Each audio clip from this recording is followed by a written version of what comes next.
Nothing on earth can hold me. Rise, O my soul, in freedom. Nothing on earth can hold me. Rise, O my soul, in freedom. Rise, O my soul, in freedom. Nothing to fear anymore. Rise, O my soul, in freedom. Nothing to fear anymore. Nothing on earth can hold me. Rise, O my soul, in freedom. Nothing on earth can hold me. Rise, O my soul, in freedom. Rise, O my soul, in freedom. Nothing to fear anymore. Rise, O my soul, in freedom. Nothing to fear anymore. Nothing on earth can hold me. Rise, O my soul, in freedom. Nothing on earth can hold me. Rise, O my soul, in freedom.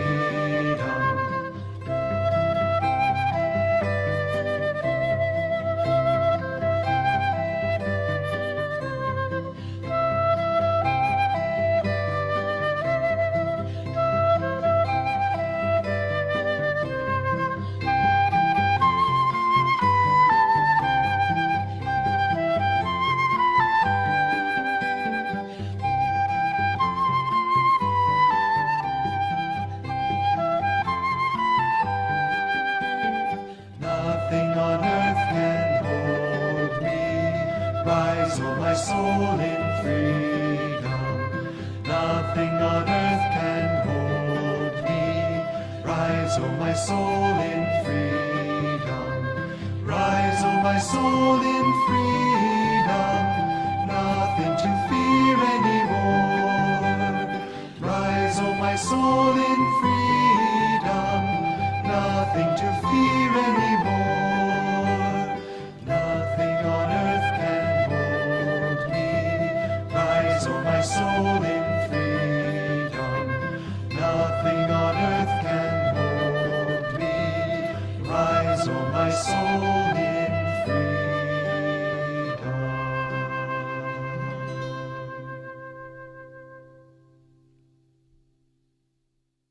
But we can inspire people and perhaps guide them to show them how to become better human beings, more in tune. That's our goal. Well, in that broader picture, there are specific things that we'd like to do. All of them with the idea of inspiring the inner man, not of creating an outer thing. I actually feel very keen on the thought of making things beautiful, on doing things right. It's not at all that I feel that we should be irresponsible. Beauty is important. When I see somebody, usually it's a lady because they're more conscious of these things, but sometimes a man, but if I see somebody who dresses in a pleasing way, with pleasing color combination and so on, it may be a total stranger. I've very often gone up to them in a restaurant and said, "Thank you for dressing that way." I feel that they're blessing us. They're not showing themselves off. If they are, too bad, but we owe it to other people to try to create harmony in this world. And I think it's a lovely thing to have that. I've often thought of Saraswati, who's such a perfect example that way. It's in such harmonious colors. It's a pleasure to look at. Sometimes in our community we think, well, we're here for God, and therefore these things don't matter, so I'll wander around with torn clothes and dirty blue jeans and hay sticking out of my hair, and doesn't matter, I love God. Well, God certainly looks at the heart, it's true, but after all, God is manifest in this world, and if we can manifest Him harmoniously, isn't it better? I think it's very important. I came from that space myself, so I can laugh at myself. I remember the first time I met Rajarshi Janakananda, I was standing in a line with a torn T-shirt, and Master looked at me, he said, "Do you have to dress like that?"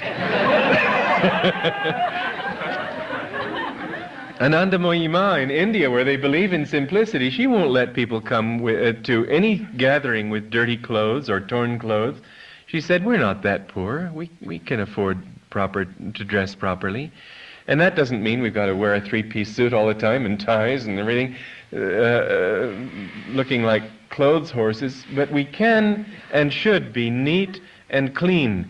People who work in the garden, they'll naturally get dirty, but when they get off their work in the garden, take a bath and put on clean clothes and rejoin the human race. It's absolutely unnecessary to prove our sincerity by being slobs. We should create harmonious environments. We should keep our places clean. We should make because a harmonious environment creates harmony inside, and a disharmonious environment creates disharmony. We can even put it this way, and this is something that Swami Chidananda said when he saw some mess at the farm people hadn't picked up. He said, you know, when there's a messy place, that attracts low entities. Angels are put off by that kind of thing. Angels are attracted to beautiful places, beautiful surroundings. This is because that reflects God. God created harmony. And if we leave bits of... Master had us, whenever he'd see a piece of paper on the ground, he'd say, pick that up. He would, we became conscious, whenever we saw anything that was left there where it shouldn't be, it was our duty to put it where it should be.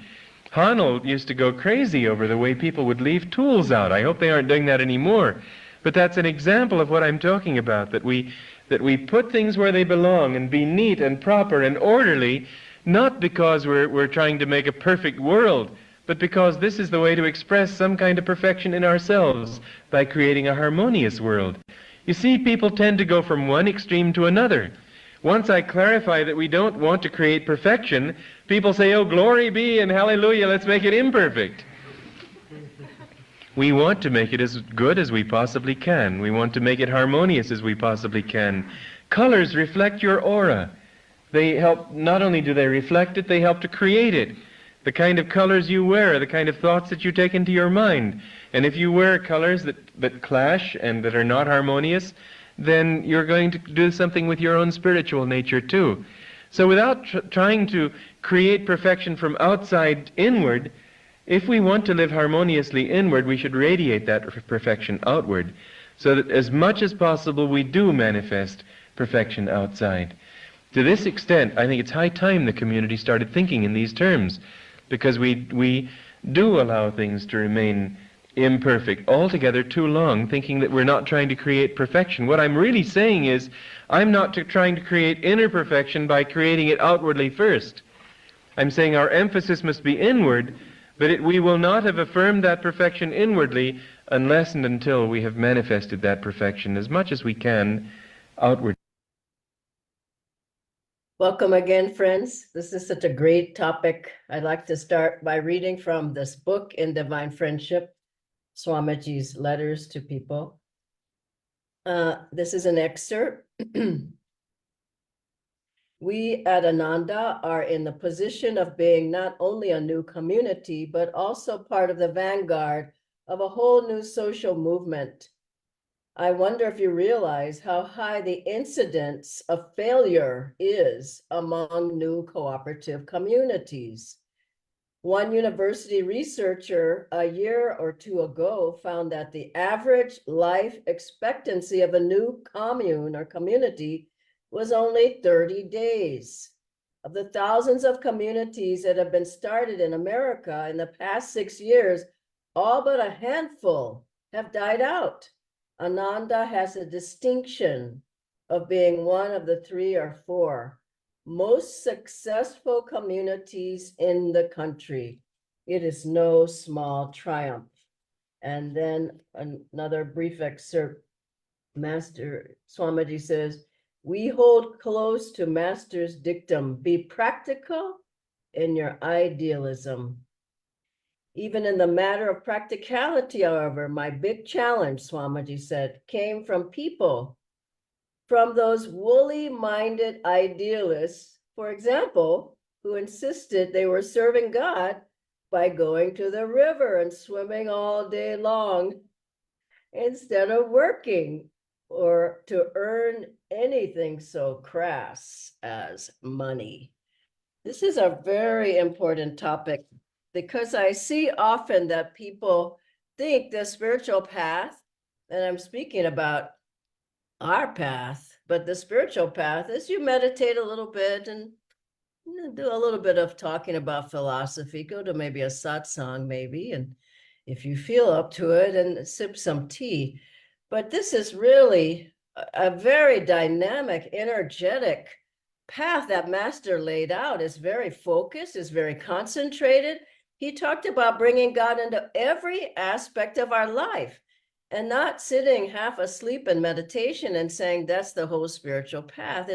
It's very focused, very uplifted, very super conscious. We're living Kriya Yoga in action, meditation in action, yoga in action, super conscious living. That's our path. And that means that every aspect of our lives, everything we're doing, we're trying to laser beam focus our energy, our magnetism, our attention, God's power to become successful at every part of our lives, be it meditation, be it whatever service project we have or whatever it is, and to overcome the stagnation of, oh, it's too hard, oh, it takes too long, oh, I feel so tired, oh, why doesn't somebody else do it? And coming up with one excuse after another. I've heard so many of them. I kid about it, but maybe it will happen to write the book of excuses. So now what is spiritual laziness? Really, it's making, feeling things are too much for you, pushing from both sides of a door. A person wants to do it, but then again, they don't really want to put out the energy. I want to find God, but they don't really. And Master told one man who said, Master, you can do these things because you're a master. Master looked at him strongly. He said, what do you think made me a master? Doing. He didn't say sitting. He said doing. And so our path, and especially speaking about Ananda, we have Master said it himself. He said meditation and seva go hand in hand. Meditation helps your work, work helps your meditation. You need both. And there was another saying of Master, and is another, where he said, my own but God-given willpower is what I use. And also I will reason, I will, I will act. I will do it.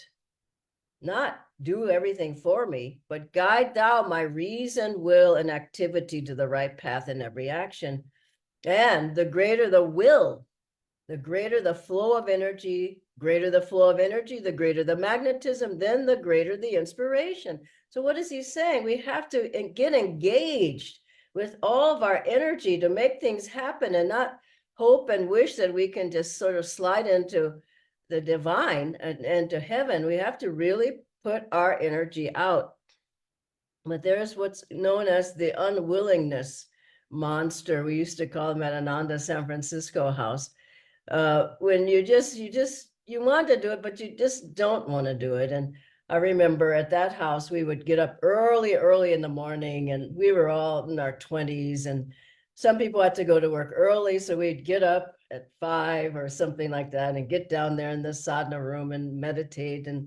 But to get from your bed to the meditation room took a lot of effort. So we would sing, we would chant. Some of us would go through the halls. It was a big, huge mansion, 5 stories, and we would chant that chant of Swami Shri Teswarji. Oh, my saint, wake, yet wake. You did not meditate. You did not concentrate. You passed your time in idle words. Then those words, death will be at thy door. You won't have time anymore. I remember once someone threw a shoe at the door. And afterwards they apologized. I'm so sorry. I just didn't want to get up. And that's how it is. You have both there. But you have to be able to get engaged. And I remember another woman who was, when I lived at the meditation retreat in Ananda Village, in this little cabin, we had to get up maybe even earlier than that to get out and energize, no matter what it was, cold, freezing cold or snowing or whatever was happening. And this woman, she was on the top bunk, I was on the bottom, I remember. And she said every morning was her affirmation was, I just hate getting up. Don't you just hate it? I hate it. I said, I don't hate it. I mean, I don't like it, but of course she left because she just didn't want to put out the energy. And I was reading his very sweet story about Master. It's so funny. Mukunda, when he was with Swami Sri Teswarji and some other boys were there, and he said every time we'd go to meditate that they would fall asleep, and then he said, well, you sleep all the time, you're not meditating. And they said, well, we feel sleepy, we work hard and we're sleepy. And Mukunda at the time, he says, well, when Master gives you food, I don't see you sleepy then. He says, you're all focused. And that's the thing, people focus on what they want to focus on. They do what they want to do. And he said, you're not doing the yoga, you're doing Jala yoga. You're uniting yourself with food. But we have to realize that the energy is there. We just have to really try to focus it. So what are the ways that we slump in our, we get into laziness? So one is the practices themselves. So you kind of barely energize, kind of move your arms around as much as you feel, but you're not really putting out the energy, barely doing the yoga. SCL, super conscious, I'm awake and ready. I've done those with some people who are just barely saying it. Then I've done with people who are shouting it out. It makes a huge difference. And so putting out the energy in the practices, just sitting and really meditating, really doing Kriya, really just engaging your energy and feeling like it's what a most wonderful time of your day and putting energy into that. So one way is the energization and the other techniques that people tend to kind of just not do as much as they feel as they should do. The second is ideas. When you're in a meeting, I mean, I ask people, well, what do you think? Gee, I don't know. I mean, well, that never was an answer with Swamiji. What do you think?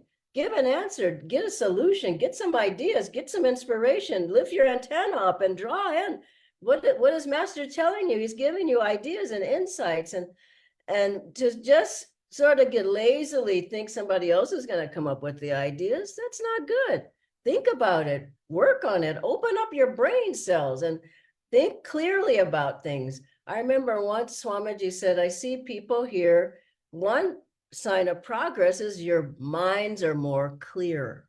That's a sign of spiritual progress. Your mind is more clear and you're able to access ideas and thoughts. And then another is not following. Well, first of all, laziness and not even making a plan, not just following up on it, but some project you're supposed to do, it has to be planned out. Think about it. What do we want to do? Be realistic. Okay, step 1 is this, step 2 is this, step 3, step 4, step 5. Map it out and then engage yourself and going into each one of those areas. I see people with plans. There's no real plan there. Now, who's going to do it? Now, when are they going to do it? Now, how are they going to do it? Now, how are they going to succeed at that? Now, what are the things that they need to succeed at it?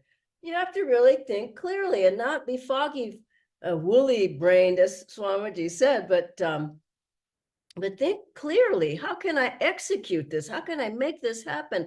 Just engage Master and say, Master, help me to figure this out. How is this going to work out? Instead of, well, I guess Divine Mother will help me. Well, how's she going to help you? You're not open, you're not dynamic, you're not magnetic, you're just sitting there. And so get the plan clear. Finally, being just completely lazy, not wanting to do anything. I've never been at any center of Ananda, and I've been at most of them, many of them at least, serving. It was always dynamic. It was always just, what can we do now for Master? How can we set up the temple? How can we set up the dining room? Let's paint the wall. Let's clean the floor. Let's get over there. Just so wonderful to be able to serve. I mean, in Italy, we moved there to this house and big, huge, used to be a hotel, and this group was coming in 1 month. The place was just complete disaster. We showed up every day. We just put on a black trash bag, plastic bag, because there was just junk everywhere and something around your head, and just jump in there and clean the place up. And I see people today, they say, no, I don't know. I don't do that kind of work. I don't want to do it. Well, why not? I do anything to serve my guru. So getting out of the thought that I can't do it, I don't want to do that, I don't like to do that kind of work. And, I see different people at, since I go to Gurgaon a lot, I see them and they're engaged. They're like running around doing everything and making the things happen. The chairs are set up, the altar set. This is the thought.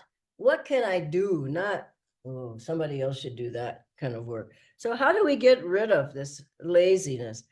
One, you've got to have a stronger flow of energy. You can't affirm your way into positivity or getting more prana. I mean, that's one thing, but you've got to really get engaged with flows of energy. The energy, greater the will, greater the flow. So really do your recharging, really do SCL, really do your yoga, go outside and exercise, take a walk, swim. I do both of those and I keep fit, do pranayama, but don't just say, well, I just don't want to. I mean, you're going to sleep, really. Most people are walking around kind of sleepy all the time, but first thing is get the flow of energy going. Secondly, strengthen your mind. You've got a strong mind. Strengthen your mind through affirmation, through powerful chants. This wonderful affirmation, I will with my own will, with flows from the divine will, to be happy, to be healthy, to be prosperous and spiritual, to be well, I will. And Master Swamiji said that Master would tell them, say, I can, I will, but get your mind engaged. And for first energy, then you have the energy, then focus your attention at the spiritual eye. And I have affirmation at the end. If we have time, I'll do it with you. Then, as I said earlier, make your goals clear, clear, not vague and not, oh, I hope this works out. I just, clarify what you're going to do, and take the first step, then take the next step, then take the next step, then take the next, keeps taking the steps instead of sitting on the couch hoping that something's going to happen. Get up and get moving. Finally, offer to Master clearly, Master, this seems right. Is this right? I'll tell you a wonderful story, and then you offer it to him, write it down or whatever you have to do. But I was in Pune recently, and then we were in the boutique area, and some of us there, we have a beautiful new bookstore down there, by the way. It's fantastic. But how did that come about? Right after meditation, we were standing there and we were thinking, what should happen here? And it came, this is a store. It's a bookstore. Why not put Swamiji's books here? And everybody said, yes, we just start hauling the books down, clean the place up. I just love that kind of energy, because who's giving the ideas? It's coming from the divine. The good ones, at least, the energetic ones, the uplifting ones, the super conscious ones are coming from the gurus, are coming from Divine Mother. And then she says, act on it, go for it. Don't hold back. Analysis is paralysis, Lahiri Mahashaya said. So people go, I don't know, maybe, get going. And then finally, be with people who have high energy. I mean, really, if you're with dynamic people, you'll become more dynamic. We were living with Swami Kriyananda. He was the most dynamic person I ever knew. You were never like, I don't know, Swamiji. He was energy and magnetism, just a bundle of it. And this is how people got trained, because you were around him and you saw what he did and you emulated that and you did it. And so Ananda is full of energy. That's why we succeeded all these years, and other communities may not be still around. We've made our idealism practical. And those are the final words. Make your idealism, your ideas, your thoughts, your inspirations, bring them down to earth and manifest them to build Master's work. So I'll show you this book. I don't have time to go into an affirmation, but I just read you a couple just in passing here. I go forth in perfect faith in the power of omnipresent good to bring me what I need at the time I need it. Another one, the sunshine of God's prosperity has just burst through the dark sky of my limitations. I'm God's child. What he has, I have. Finally, I am brave, I'm strong. Perfume of success thoughts blows in me, blows in me. I'm cool, I'm calm, I'm sweet, I'm kind. I'm love and sympathy. I'm charming and magnetic. I'm pleased with all. I wipe away all tears and fears. I have no enemy.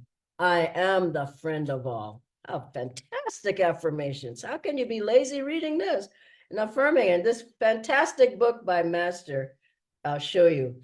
I hope that these thoughts and these two books that I read from will be an aid to you. Now I'll ask Natindra to join me on the screen for some questions. Thank you, Dhyanaji. We have a few questions and a live question as well. The first one is, how should I consider my worldly duties as not different from the spiritual path? I mean, all duties you want to give to God, isn't it? I mean, everything you do, you just offer it to the divine. And if you go categorizing, now this is now that, no, this one, I mean, you're going to lose energy. Why not get a good flow of energy and put it into everything you do?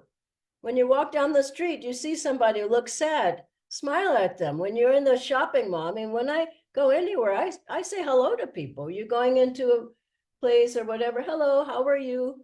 You know, and now everyone knows who I am. If I go to the same places, because I always greet them. I mean, put energy into everything, and in your singing, in your cooking, in your reading, in your running. And I mean, you don't want to categorize. When you go to work with joy, for God's sake. I mean, if can't go to work with joy, why are you going? The money. And so think about these things. And if you do things right, what I found, everything gets better. If you don't, nothing gets better. Master called it a self-created darkness. That's an incredible statement. Self-created. Like, you can be in the light, but if you choose that, that's where you're going to be. So I think you have to choose. You choose to be uplifted and happy and joyful. And we have too many tools for people to be sad and lonely and lazy. I mean, honestly, this master said, if you did 1/100th of what I've given you, you can find God. So we're doing a lot. And if you're not doing a lot, start doing a lot. Even getting out of the bed in the morning, he said, pinch your body like this, lie on your back. Every day I do that. And then he said, if you're still feeling lazy, get up and march next to your bed until you feel like you've got some prana flowing. He gave a tool for everything. There's no reason not to have high energy. Next Thank you one. so much, Dhyanaji. Yeah, we have a live question. Mhm. All colors are colors of God. We see them in flowers, in various type of sea creatures. They're all beautiful. So why do we differentiate? Why do we differentiate? Well, some Yeah. have more light in them and some don't. I mean, some are brighter, some don't. You look at the sun, it's a bright color. I'm looking outside now at the sky in Delhi, it's gray. Which one am I getting the most upliftment from? The bright color of yellow than the sun, isn't it?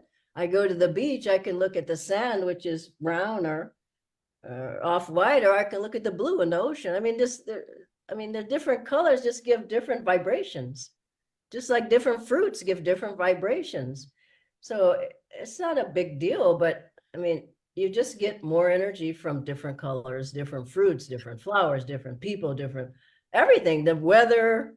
I mean, if everything's the same, you go outside in a storm and you feel great, just like you feel great if you're going for a walk in the sun. So it's all relevant. But I think if you live in God, it's just not, these things aren't a big deal. Just, the colors are really inside of you. They're so beautiful. Why not look for those? Try it. Thank you, Dhyanaji. One last question. We're a bit up on time. Were our gurus also practical in their idealism? Well, you saw Swami Sri Teswarji told Master to get a broom after he gave him samadhi. I think that answers the question, doesn't it? He said, Let's sweep the porch. Don't get over drunk in your seeking of God. Let's sweep the porch. And you look at every one of them, Swami Sri Teswarji, Lahiri Mahashaya, very practical, very down to earth, a master. I mean, how did he open up all the ashrams that he did? How did he go around teaching to thousands of people? Did he just say, well, Divine Mother, where do you want me to teach? I'll just go anywhere. He taught to the largest audiences in America, the largest halls. He had to set those up. He had to have promotions. He had to get in there and talk. He had to follow up. He had to have classes afterwards. I mean, he was very practical. How did he set up his organization? How did he train the disciples? Do whatever you want. It wasn't do whatever you want. He'd do this and don't do that. He was very clear. Swamiji was the same. It wasn't do whatever you want at Ananda. He said, no, this isn't what we do. This is what we do. This is how Master trained me, and this is how I'm going to train you. So, yeah, it's very, Ananda's clear. People are clear. It's not an old style ashram where you just don't do anything and hope that God comes to you. We're seeking God. Seeking is different than waiting. We're seeking, putting out the energy and going for it. And I'll end with this. Master said everybody's on the spiritual path. Some are running forward, some are walking, some may be jogging, some or maybe sitting on the sideline. But he said some are running, but in the wrong direction. Some are running backwards. Isn't that great? So we want to be running, but seeking God and running forward to God, but going in the right direction. So, okay, is that it, Natindra? Okay, Yes. and I have to say, you know, I don't want to embarrass you, but Natindra is one of the most practical people that I know. I mean, as far as bringing spirituality into everything, I really don't know of many more people that I can say as much as do as much as Natindra does. So thank you. God bless you all. Bye-bye.